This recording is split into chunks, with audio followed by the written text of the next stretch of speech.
I think it would be a lie to say that I don't want a Michelin star, but I've been in the kitchen and I know what it takes to get one, and it's not fun.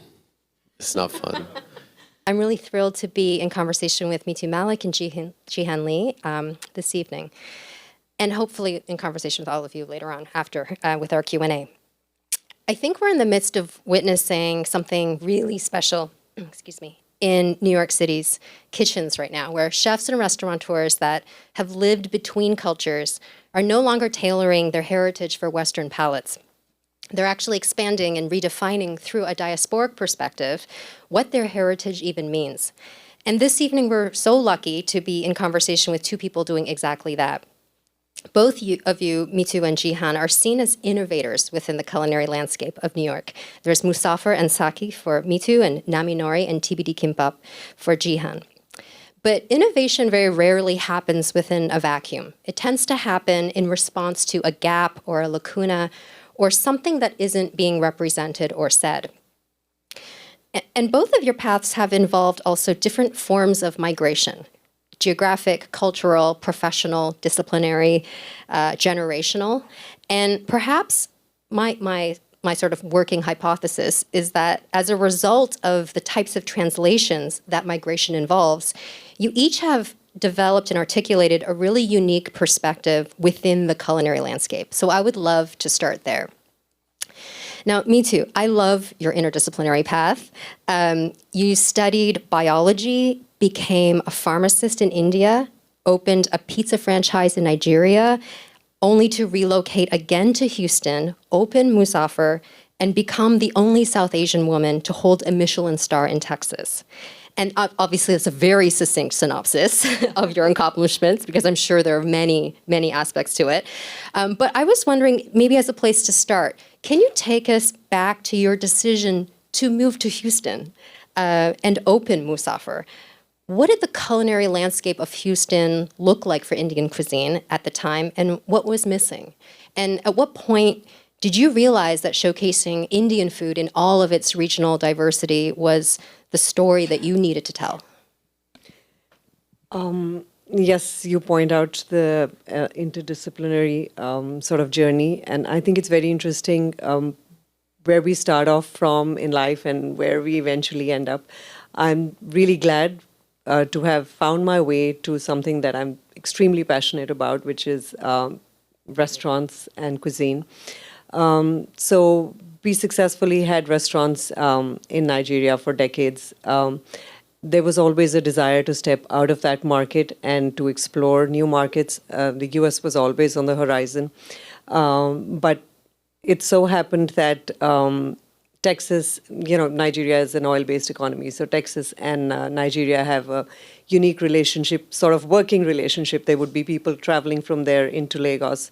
And so we would often hear from people coming from there who would dine at we have a fine dine Indian in Lagos as well.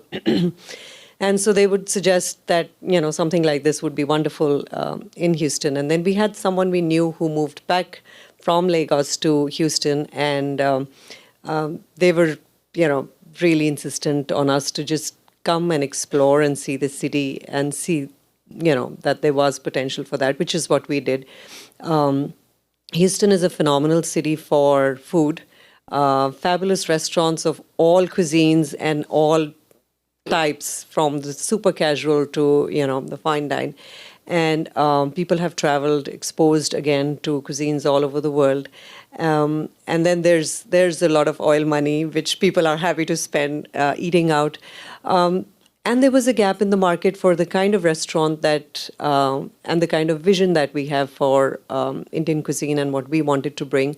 And so everything kind of seemed to make sense. And we also thought Houston might be a little more forgiving as the first restaurant of foray into the US market. And so we kind of decided to take the plunge. Houston has been really kind to us. And it's been an interesting journey. It's been a highly rewarding journey. We've learned a lot along the way, having opened in Houston. And when you talk about what we wanted to do with the restaurant in Houston, we were very sure that we wanted to represent India kind of in its entirety, because it's hard to find outside of India, it's hard to find restaurants that do the entire regional cuisine. You will have restaurants doing northern cuisine or southern cuisine. And there's so much more than that. My husband always likes to say that our country makes our job so easy because there's just so much to showcase. And so that was always the vision, that we wanted it to be a regional cuisine restaurant.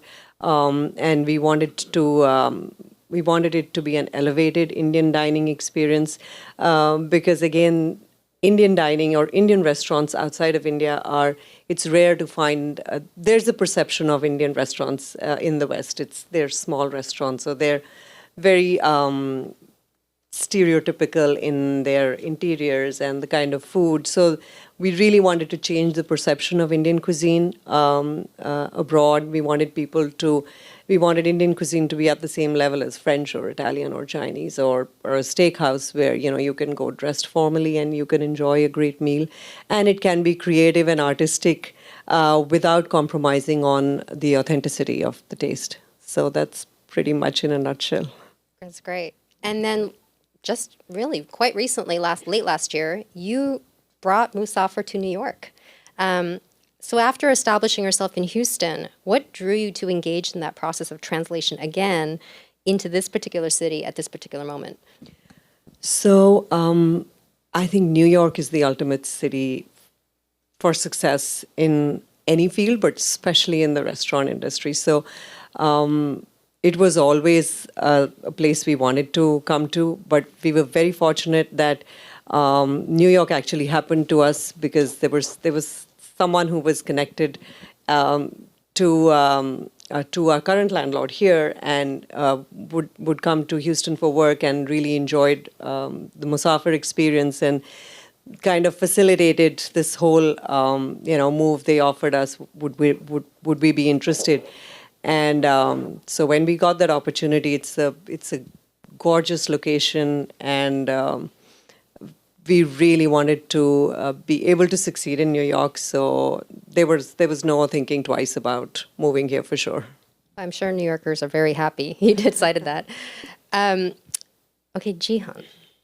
So you're a second-generation Korean-American sushi chef from Portland. By the way, speaking of difficult phrases to say, sushi chef. I'm going to probably stumble on that many times. And you're the son of restaurateurs. Yeah, you had a family business, right? Yeah. So in some ways, Japanese culinary knowledge, along with Korean culinary knowledge, was already part of your background. So I'm so curious if you could take us back to then the moment that you come to New York and then you start training in the most demanding kitchens, Japanese kitchens, right? So you're at Morimoto, Zuma, Masa, where you trained under the only 3-star Michelin sushi chef in the country. And it's a very particular kind of diasporic position. You're immersed in a culinary tradition that both is and isn't your own, right? So I'm curious if you can tell us about your experience of the culinary landscape of New York when you were working in these establishments. And when did you realize, what was that moment that you realized that all of that rigorous training that you went through could be turned toward a different story, that could incorporate your own Korean American identity, your own vision? Yeah, so I came to New York 20 years ago or 19 years ago, and back at home, I learned sushi as a form of punishment. And so, when I came here, freshman in college, I wanted to make some extra cash. I didn't actually want to work in the restaurant industry. I went to school for criminal justice at John Jay. And, just on the side, I had a part-time job. Well, I was working full-time, but, and 4 years in, I suddenly, my boss that I had first worked for, he yelled at me one day. Sorry, I'm overcoming a little illness here, so my voice is gone. But my boss pulls me aside, and I was coming to work late all the time. I was hungover, typical 22-year-old, right? And he yelled at me one day, and he was like, this guy does not yell. And he yelled at me and says, why are you, half-assing everything? If you just put a little bit more effort into what you're doing, you would be a much better chef than I ever will be. And that's kind of like the turning point in my life, I like to say. Just because up until that point, a lot of the kitchens in New York, and I'm sure around the world, they don't really compliment what you're good at. They don't tell you, oh, you did a really good job doing that. That's exactly where you're supposed to do. And that moment was like, oh, I'm actually good at this. I had no idea. Seriously, for 4 years of working as a sushi chef. And so from there, I actually dropped out of college because I was like, okay, what am I going to do with a criminal justice degree? And then I went full force into culinary. And that's when I started working, going to Morimoto. I wanted that big restaurant experience. And then from there, I was just really hungry, and I went to Masa. And I think at Masa is really where I learned the discipline, all the foundation that I learned previously from the other restaurants. Some of them were like big scale, like high volume, and then taking all of that, bringing it down to a level that was like, it was fast paced, but it was very, what's the word? Blanking on the word, but it's just fine tuning everything, and that kind of taught me, how to cook at a very high standard. And I think that's what I try to keep with all my restaurants that we opened up, is that standard, and that's what it built. With Nami Nori, the great thing about our concept is we'll never be as good, like the quality of fish is never going to be as good as Masa, right? Like he has a special way of bringing the fish from Japan. But from a local vendor, we can get the best that we can, and preserving it and utilizing the fish the best that we can from the techniques that we learned at Masa, and then serving it to the guest, but at an affordable price point. And so, in a nutshell, that's kind of how like the training and all that came to with Nami Nori, was really about, preserving that standard. And that's what I learned for the most part, yeah. That's super interesting. What's super interesting about both of your practices as restaurateurs, as creative people, is that you're working within this kind of this tension in some ways of honoring some kind of inherited culinary tradition or traditions, and then also expanding and interpreting them for audiences that are, especially in New York City, culturally heterogeneous, and they, people who may have no prior relationship to or knowledge of these food cultures at all. And I can imagine that might be a really productive tension between honoring these knowledge systems that are embedded within these culinary traditions, and then also the kind of creative license that you need to take to evolve them. So I want to know, how do you think about that relationship? And how do you navigate the pull between preservation and also the permission to depart from it? Either of? Yeah, anyone can jump in. Yeah. So I think it's a natural process of evolution that happens, in every aspect of human life, and as long as we are true to the authenticity, I come back to that word, but at the same time, I think being open to the fact that there's so much, that food has evolved so much more. It's not just about cooking a simple meal and eating it. It's about an expression of creativity, for sure. And so I would say for Musaafer and for what we do with our cuisine is we do want it to be a true representation. So it's like you say, people who are not familiar, someone who's coming and having it for the first time. We don't want to, if it's an Indian cuisine is really old. It's like the civilization is old, and so if there's a certain expectation of a particular dish that has to taste a particular way, it is going to taste exactly that way. The only difference, the only thing that we kind of play around with is plating, using techniques to change maybe textures, how things look to make it more exciting, make it more fun. And I think it's there has to be a certain level of open-mindedness when people try this kind of a version of cuisine, because you are being true to it, but you're also kind of moving with the times. So I think it's interesting if we kind of realize that it's evolution, and and we appreciate that, and at the same time appreciate the fact that we are still preserving what was handed down to us by generations of our civilization. Yeah, for Nami Nori and Gimbap, the TBD Gimbap concept that we have, at the end of the day, the foundation is set by tradition, right? All the traditional stuff that we, when you taste the food and the ingredients and the way that you eat it, it's all the same. I think what we did a little differently is how the guest enjoys the food, right? Like we turned something that was kind of like at the end of the meal, the hand roll is not something that we invented, right? There's just different versions of it, and at Masa it was always like the last three pieces, and we always thought that was like the best. So we just turned that into another concept, and another reason why was also it was just easier to make, and we wanted to have sushi that was inclusive. Masa was always for the 1%ers, but what can we do? How can we do it so it's accessible to everybody? And that's why we did Nami Nori and the way that we did it. We don't have to train people slicing the fish. Everything's chopped up already and things like that. So, it's been great.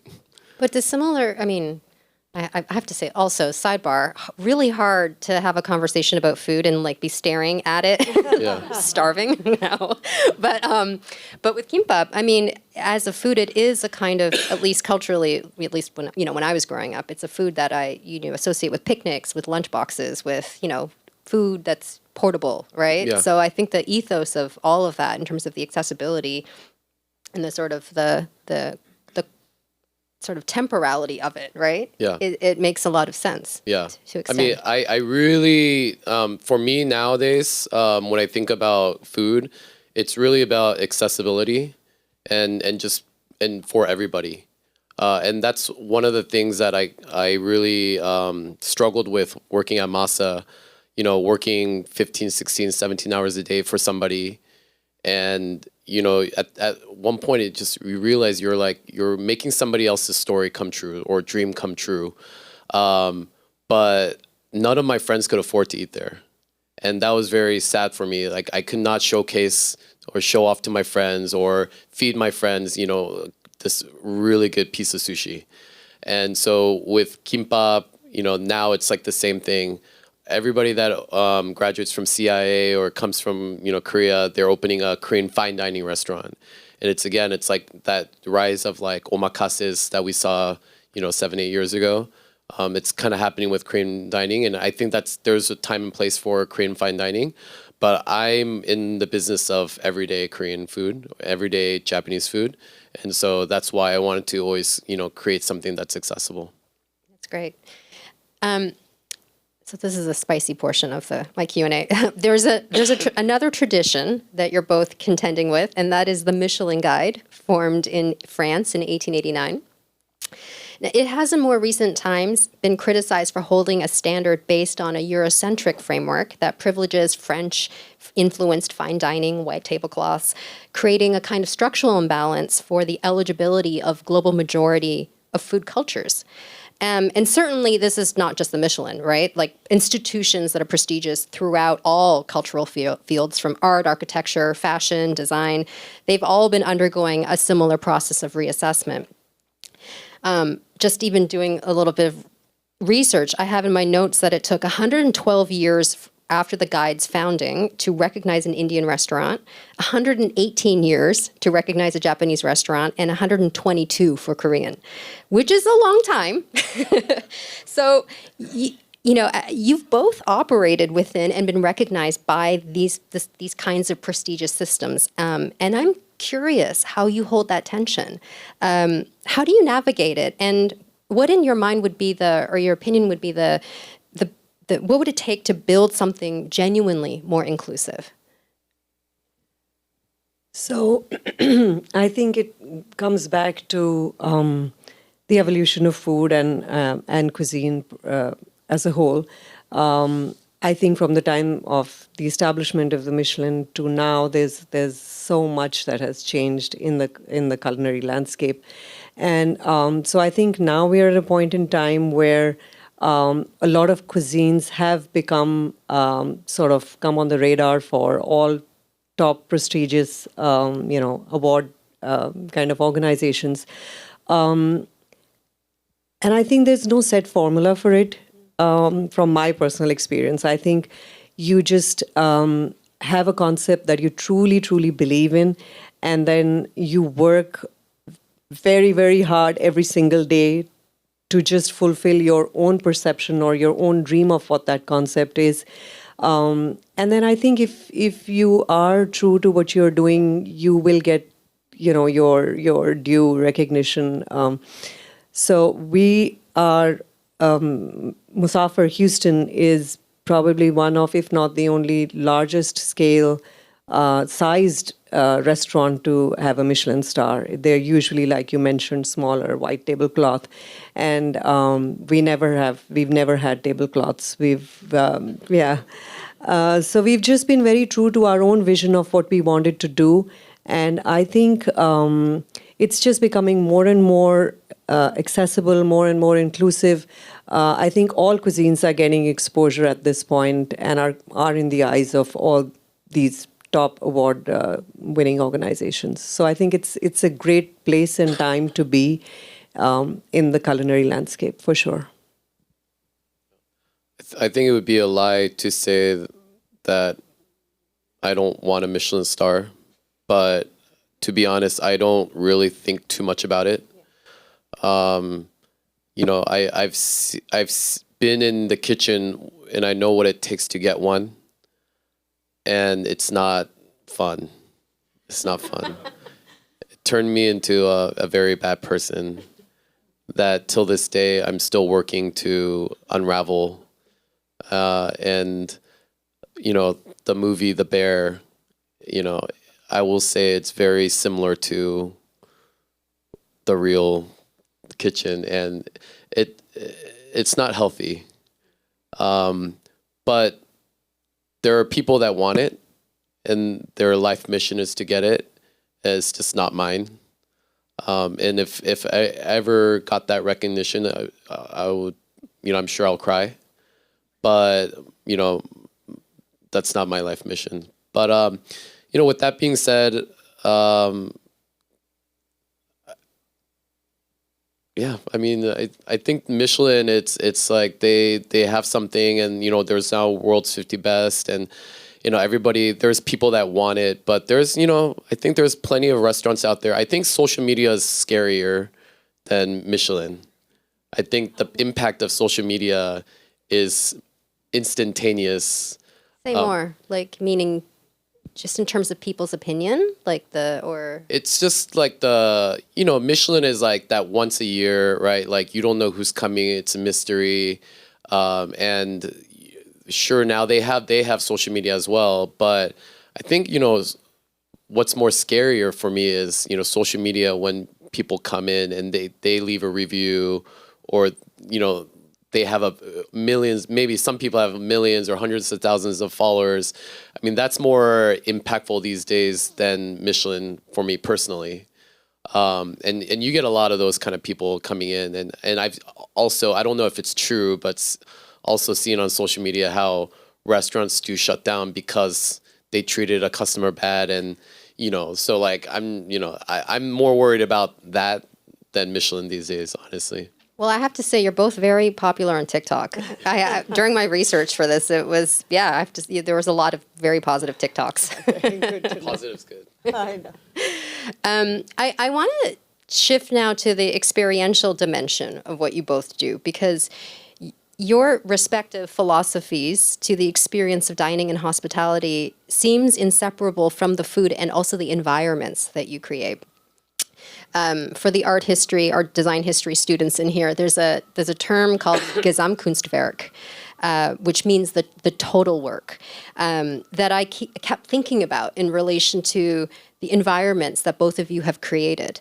And it's the idea that every element from, the scale of the materials in a space to the architecture to the objects, the smells, the sounds, everything is orchestrated into a kind of unified experience, a total design, a total work.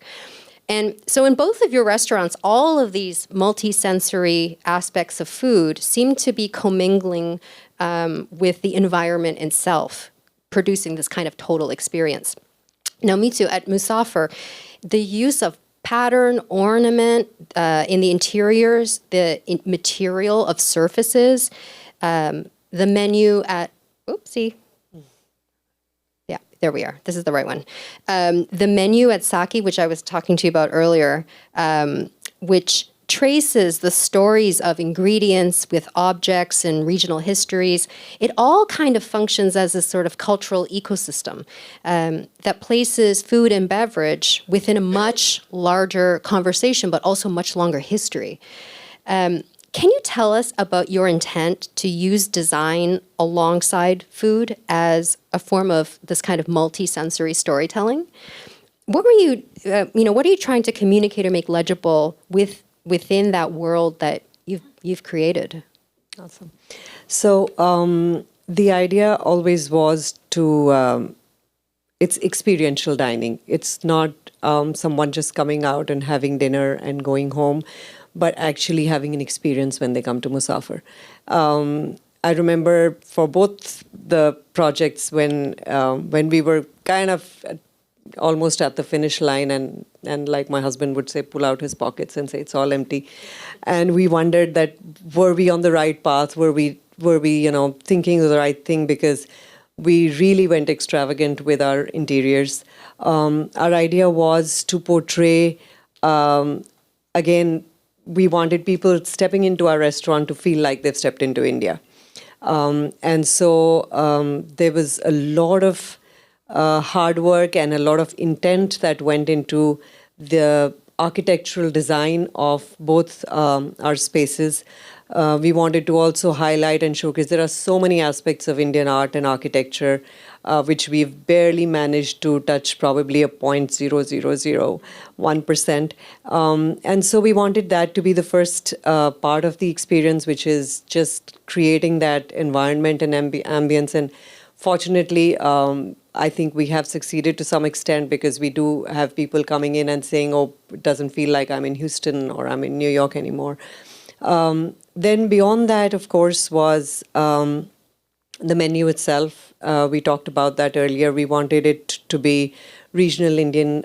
We sent the chef on a journey. So there was a collection not only of authentic recipes, but a lot of times stories that came with those recipes. And then the third part was the experience that you get in terms of hospitality. So we have a very extensive training program for all our staff that are going to interact with the guests.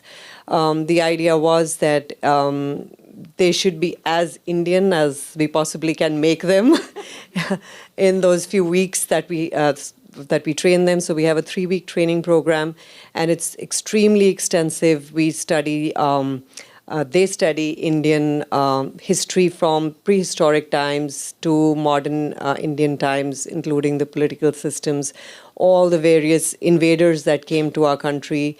They study about the geography, the climate patterns, the agricultural produce, the religions. All of these things eventually had an impact on cuisine, and especially regional Indian cuisine. So how all of that then translates into food, how hospitality, Indian hospitality is kind of, there's one sentence, and it's something that we drill with our staff all the time. It's called Atithi Devo Bhava, which means guest is God. So that's how Indian hospitality, just for anybody, forget restaurants, but all of us as, if we have people coming to our home, it's like guest is God.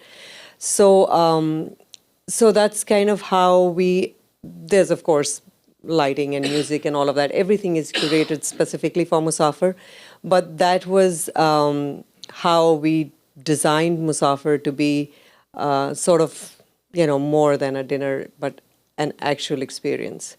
And so that's how, for both the restaurants, there's been a lot of thought and a lot of hard work kind of gone to create a unique experience for everybody who walks into the door. It's like making memories. It's not just coming for a meal.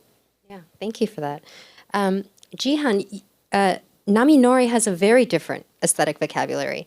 There's a very refined, handcrafted minimalism, a tactility to the materials and the woodwork, references, so you can tell I studied art history, right? References to this kind of elemental geometry, even in the presentation of the food itself. And because of this kind of tactile, geometric sort of framework throughout the whole scene, the overall message that I keep thinking about seems to be more about this kind of deliberate quality of the mark of the hand, right? That's everything seems handcrafted in some way. Maybe you disagree, maybe you agree, I don't know. But you clearly see it in the presentation of the food itself, right? These are very lovingly prepared. So can you tell us about the philosophy behind those choices? Was there a particular philosophy of hospitality that you had in mind? Well, the word that we like to use is omotenashi.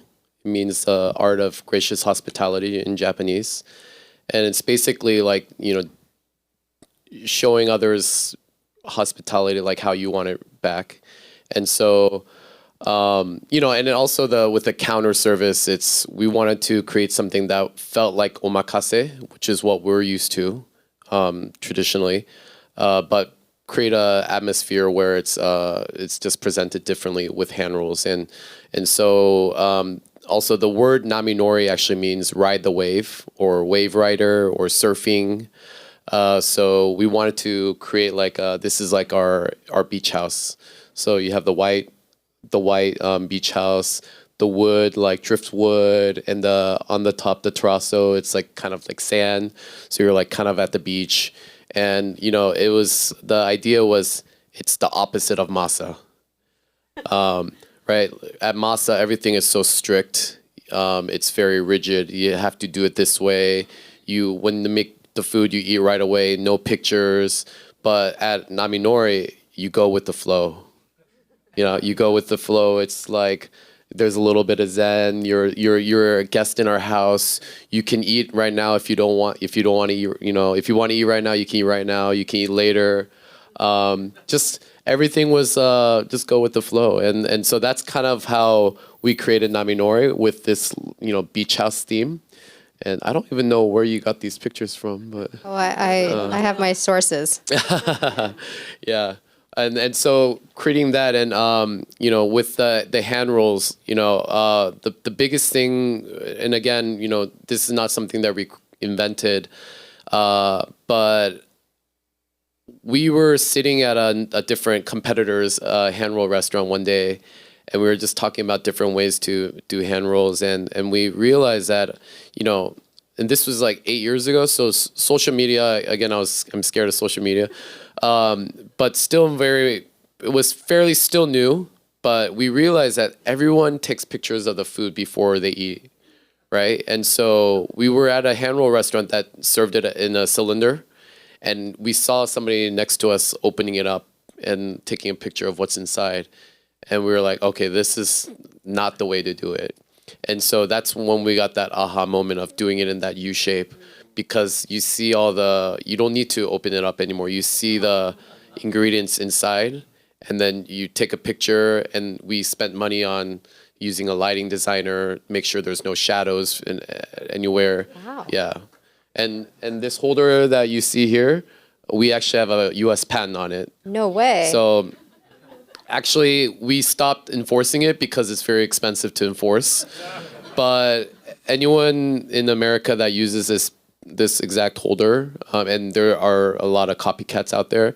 We were sending cease and desist letters before, and now we don't because it's quite expensive to send those out. So Wow. yeah, but a lot of that, we put a lot of thought into the counter height, right? Right when the food comes down, it's at your eye level. Even this notch here, it's so your finger can grab the hand rolls, and a lot of that. I guess that's all the things that we learned at Masa. It's not in this form, but it was like the intentionality of every single thing that you do, the placement of the holders too. When you sit down, are you right-handed or left-handed? We place the holder differently for those reasons, and learned a lot from that. Yeah, but also the scale of all of your decision making is at this scale, right? Yeah. Which is sort of what I was trying to get at with the mark of the hand, right? Yeah. I found that really fascinating.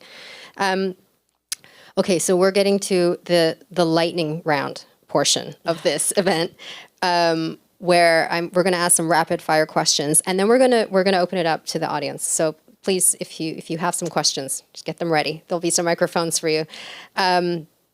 So you ready? Yeah. Okay. So who is a chef in New York City that you admire right now? I will say John George. I've known him for quite a long time, and he's just one of those people that doesn't change, and he's always been so generous, no matter how big he gets. And I think we need a lot of generous chefs out there. Yeah. So I'll say I'm kind of just getting my feet wet right now, very, very new to New York. Recently had a fabulous meal at Changsik. And so I think the chef that I admire at the moment would be Chef Changsik Ying. I loved the creativity, the minimalism, but at the same time, how he was able to kind of convey the flavors in a playful yet simple manner. So absolutely loved that meal there. Great. Okay, so after a long day at the restaurant, what are you craving to eat, and where do you go get it? I love fast food. Or I guess anything that doesn't require me having to wash the dishes. So, actually, there's this smash burger place that opened up a block away that I used to eat at a lot when we were opening our restaurant in Miami. It's called Skinny Louie. So I go there a lot. Yeah, it's guilty pleasure. So I have a wild palate. It varies from day to day, but the one cuisine that I think I'm really partial to, maybe 10 years of living in Dubai, is Middle Eastern. And fortunately, just down and round the corner from where I live is this little place called Omar's, and absolutely love their shawarmas and their hummus, and so I get my fix whenever I'm craving that. Nice. Speaking of generosity, hopefully TikTok will pick up on your suggestions now and support these businesses. Okay, what are 3 words that guide your creative process? I think I would say fearlessness, mindfulness, and authenticity. Genuine, inclusive, and authenticity as well. Yeah. Great. Can you give one piece of advice for someone starting a restaurant, and I'll add in New York City? Well, he will have more to say. He's Or we more can of a open it up- veteran. We can open it up Yeah. generally, but Yeah, I imagine New York's its own kind of. New York is its own kind of beast. We're learning as we go along. But I think, like I said early on when you spoke about the Michelin point, I think having a concept that you truly believe in, having a niche product always helps. It gives you your own spot. But at the same time, just being true to whatever it is that you are starting out, believing in it 100%, and carrying through that vision. It's, I think, one of the hardest industries to be in is in hospitality, and within hospitality, it's restaurants. It's every single day. There's just so much of human sort of contact involved that there are too many variable factors that could go wrong. And then social media, like you say, that's the biggest, the newest thing. So being true to your idea, believing in it, working hard, and then really having social media on your side, because in this day and age, it's become a being of its own, and it has to be your friend. Jihan? For me, the biggest thing I learned is have a partner, mentor. I may look young, but you mentioned, I grew up in the industry. My parents owned a restaurant, and I saw the struggles that my parents went through because they didn't have a partner. And they were successful enough to have 2 restaurants, which ultimately closed because they moved. But when I came to New York and met my partners, once I partnered with the right people, the world opened up for us. Like, we all brought something unique to the table. One was the financial resource. 2 of us were the chefs. The other was, how to operate. And we were just having that right partnership really, I felt so invincible just because I knew I can handle anything the world can throw at us. And so I think for me, before, yes, if you want to open a restaurant, that's great. Have the idea, the concept, the menu, the lighting, and all that. Have that in mind, but having that partner, because if you're a chef, you're a chef. You're not an operator. I think those are 2 different people. And maybe for you, you have a partnership with your family. Yes, and finding the right chef. We have a wonderful chef. So I was thinking the same when you're talking about partnership. It's absolutely, you're 100% correct. If you don't have the right person there are chef sort of restaurateurs who are doing it all. But yes, that is the ideal combination, to have a great team and to have people with different strengths come together. That's absolutely wonderful. Partnerships. Good partnerships. And they don't always last, but it could get it started. Better people can come along. You can hire more people along the way, but you can't do it alone. And so if you're going to start doing it alone, then I can guarantee you that nobody's going to invest in that. Yeah. Okay, last question. What would you love to see more of in culinary culture?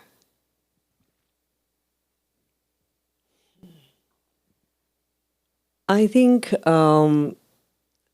more people being open-minded, I guess, would be my answer, because like I said, cuisine is evolving. The concept of culinary culture is evolving, and that's the way we as a race and as a society, it's always moving forwards, right? But you do find within the profession, you find people who resist, and it's hard to kind of make people who are resisting kind of appreciate the vision of where food is going or where cuisine is going. So I think, honestly, more and more people being open-minded and just taking food as an adventure. It's fabulous. It's just go along with it and enjoy the ride. I would say that. I want to say diversity in different formats. There's like fine dining, and there's casual, there's high-end, and there's QSR, quick service restaurants, casual service restaurants. I think just having a little bit more diversity, good quality restaurants, that'd be really great to see. Again, I love once in a while the high-end stuff, but for every day, just having good quality mid-tier restaurants would be great. And I think there's always something missing every market that we go to. There's something on each side, but nothing in the middle. And that's what we were noticing in Paris as well. So, Nami Nori, we're looking to expand to Paris for those reasons. You have all these like Michelin best restaurants, and then you have all these brasseries, but there's like something in the middle that's missing. So I think just even in America too, being able to identify and see if we can expand that market. Yeah. Yeah, that's great. Okay, we're going to open this up now to Q&A from the audience. And there's a microphone, so if you want to raise your hand, we'll try to get to you as quickly as possible. Okay. So my question is about the food trends. We are seeing, because of social media and in general, food trends are changing very fast. How quickly are you adapting your food to these food trends that come, ingredients, sustainability, hyper-personalization? How quickly are you adapting to these? In terms of the actual food, we don't really follow the trend unless I have time. Because, like following a trend, like next week, it's not the trend anymore. But we do follow health trends, right? Something that we recently started switching to was seed oil free, seed oil free, no, seed free oil. Seed-free oil, and so we're using Farah fruit oil. It's a seed from a fruit, and so it's not considered a seed oil. But those kind of things, those kind of trends that we've been seeing, we like to just kind of look at it in the beginning and see how often it comes on, social media, and then if it's becoming a big trend, then we'll look at markets or companies that sell products like that. I think seed free has been around for a couple years now, and then the past 6 months we've seen a lot of trends on like cancers and things like that. So we've been looking into that, and then fortunately we were working with somebody that knew somebody at another company and just kind of made the introduction. And so now all of the Nami Nori restaurants will be going seed-free oil. Seed-free oil. Yeah. Like sushi chef. Yeah. Tongue twister. How do you feel about trends? Okay. I thought that was... So I think trends are very, very transient. I think it's important to identify if something truly makes sense.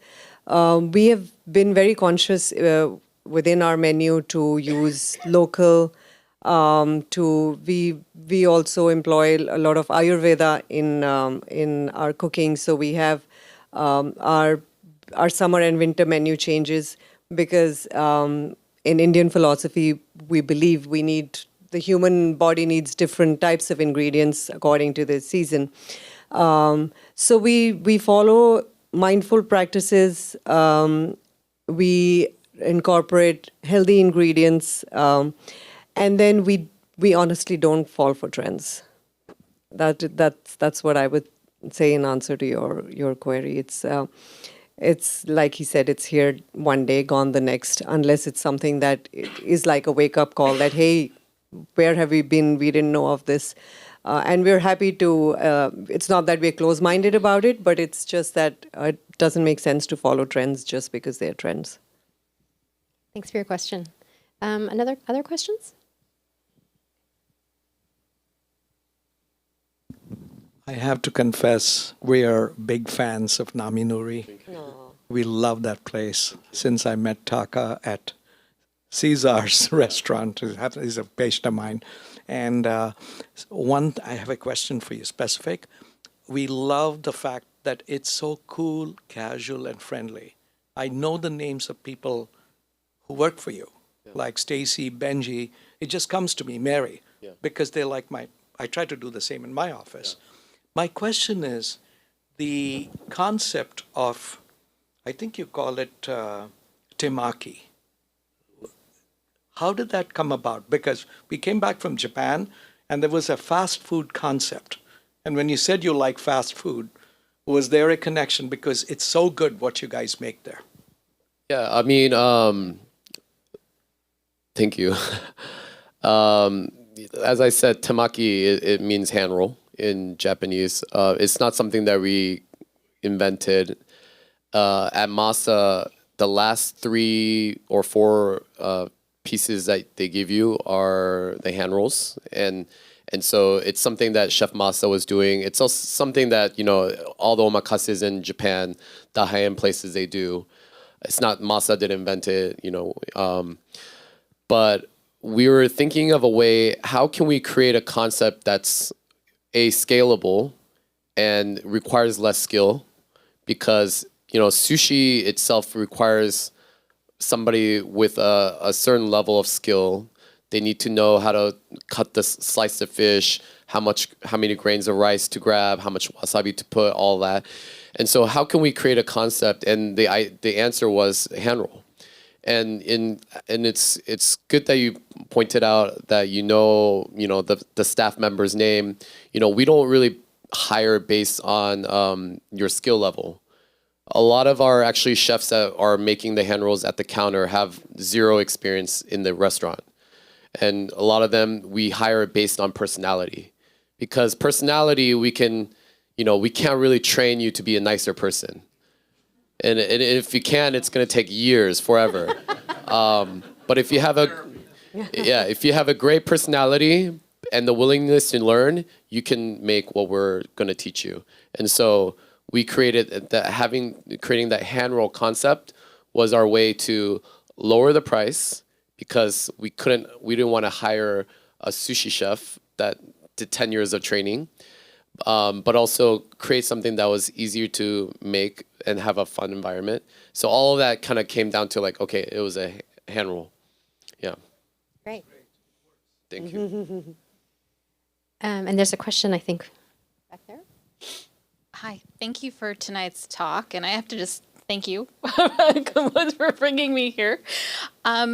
My question is, you mentioned about health and wellness as being part of how you're thinking of, instead of following food trends. I'm curious if climate and sustainability also plays a factor into how you develop your menus, or, how you start planning for the future. Yes, I think climate and sustainability have become high priority over these past few years. So we are very mindful when we are designing our menu by using hyper local. We have small small scale farmers that provide us with the specialty ingredients. We keep those.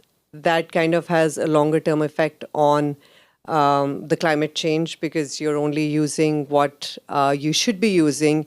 That's why we change our menus seasonally as well, because you should be eating produce which is easy to grow at that particular time of year. So we are very mindful of keeping all those factors into consideration. And then an interesting menu item that came out of our conscious effort to have local was our butter chicken experience. So we have a butter chicken, which it's usually tomato-based dish. And we have one which is actually, so usually it's red in color, and we have one which is green in color, because when we started out in Houston, tomatillos were very, very popularly and locally grown and produced. And so we wanted to kind of highlight that as well. And so we use the exact same method of preparation as we do for the red butter chicken, but we use the tomatillos, and it actually turned out to be a stellar dish, because tomatillos have tartness, which kind of gives a unique flavor and balance to the green butter chicken, which over time actually has become one of my favorite things, and I prefer that to the traditional red butter chicken. Did you want to tackle that question? What was it? Climate and sustainability. Climate change and sustainability. Yeah. Oh yeah. We always think about that. Actually, our restaurants, when we first opened, we didn't have plastic wrap, which was very difficult.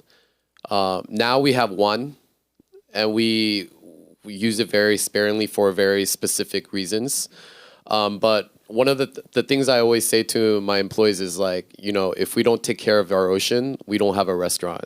Yeah. And which is it's very true. So it's very important that we take care of our ocean, and with all these microplastics and pollution and climate change, all that, it's all integrated together, and we always try to find ways to minimize plastic. None of our restaurants use plastics for takeouts. It's all biodegradable material, and we also have a takeout concept that has a film on it, but we couldn't patent that, so people copied it. But the people that copied it copy using plastic, but we actually use a polylactic acid, which is also a biodegradable material for ourselves. So we do think about those kind of things as much as we could, just because the volume that we're doing is so much, and every time we open a restaurant, it's more. And then now we have 5 restaurants. It's just it's could be very drastic. So we do think about that a lot. Okay, any other last questions? Okay. I guess it's about There's reservations. a microphone. About reservations. That's a nightmare for everybody who wants to go to a restaurant. So is it really all true, or is it put on, or what's the story behind it? Reservations. So I will be 100% transparent with you. So I know of places that are not 100% what they appear to be, but in our case, we have really been blessed. Honestly, we didn't expect it to be the way it turned out to be right from the time we opened our doors.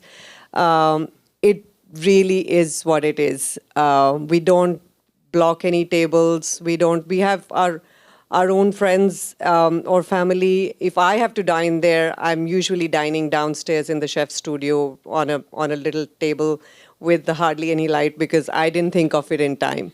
So yes, it's for us it is 100% true. It's something that I would say it's a mark of sort of success in a way. So I don't want to go away from that, but I also do realize that it's a burden on, and it's not the nicest thing for the consumer when when guests are trying to book. It's frustrating, but yes, it is authentic and it is true.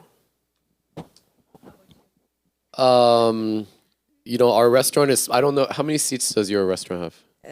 It's about 190. Yeah. So close to 200. My restaurant's indoor is only 37 seats, and everybody wants to eat at the same time. So there's 8 million people in New York that might want to, make a reservation. So if you try to eat at 7 o'clock on a Friday night, it's gonna be booked. It's just reality. But people reach out to me on Instagram all the time, and I make reservations for them. So it doesn't really, yeah. Now you have an in. Yeah. Now you have an in. You can say you were here. A very funny story, actually a really great story.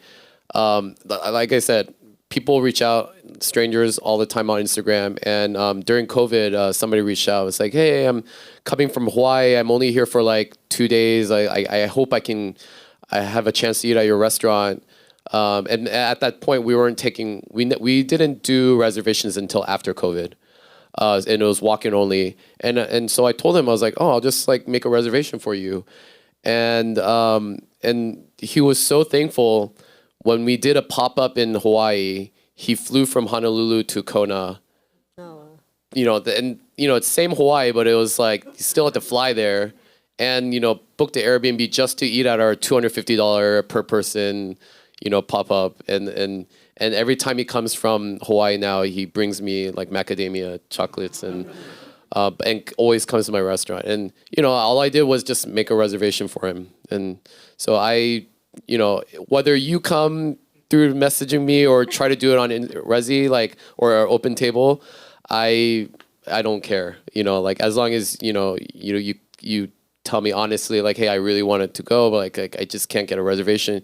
You tell me, like, I'll make a reservation. Yeah. All right. We're all got an in. All right. Well, I think we should probably wrap this up. I I just want to thank both of you, Mithu and Jihan, for such a lovely evening. I learned so much, and it's also so rare to be able to actually have a chance to sit down with somebody when you've experienced their vision, but you've never met them, right? So this has been a real pleasure. And I also want to thank all of you for joining us at the Asia Society tonight, for your questions, which were, I think, excellent. Please join me in giving a hand for our speakers and for the Asia Society.